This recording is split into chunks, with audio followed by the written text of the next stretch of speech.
আসসালামু আলাইকুম এভরিওয়ান। আজকে রান্না করলাম দারুণ স্বাদের বিফ ভুনা খিচুড়ি।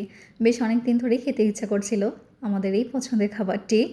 তো আজকে রান্না করে ফেললাম। তার জন্য প্রথমেই তেল গরম করে এর মধ্যে পেঁয়াজ কুচি দিয়ে গোটা সব গরম মশলা দিয়ে সামান্য চিনি দিয়ে দিলাম সুন্দর একটা কালারের জন্য।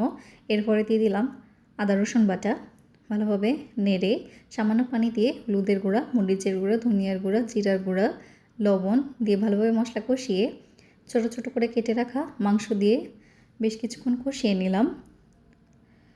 মাংস যাতে তাড়াতাড়ি সিদ্ধ হয়ে যায় এজন্য ছোটো ছোটো করে কেটে নিয়েছি।